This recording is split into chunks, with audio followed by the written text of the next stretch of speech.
Окей. Өнөөдөр өштэй би нэг юмыг хэлмээр байна. Энийг үзэж байгаа. Ээжд, эмэгтэйд чи амжилтанд хүрч болно. Хүүхд чи ард үйлчин. Үйлчлэг тэглээгээд муу юм болохгүй шүү дээ. Чи амжилтанд хүрч болно, чи гэрэлтэж болно, гялцаж болно, том байж болно. Бид нар ингээд баг тахад хүнд муухай мэдрэмж төрүүлчихнэ гэж айгүйх биднийг хордог байсан.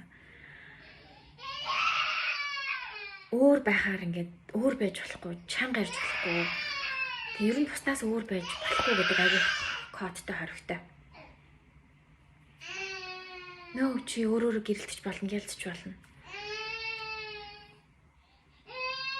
Хүмүүст муухай мэдрэмж төрүүлэх, хүмүүсийн сэтгэл хөдлөлд хариуцлага хүлээх, үүрэг хүлээх нөө бид нар хэнийг ч сайхан байлгах, хэнийг сэтгэл санааг өргөх, тэднэрт таалагдаж жижигхэн байх үүрэг хүлээгээгүй. Биднэрт маш их айдас байдаг. Бид нар амжилттай байхыг хүсдэг боловч амжилттай байхаас айдаг.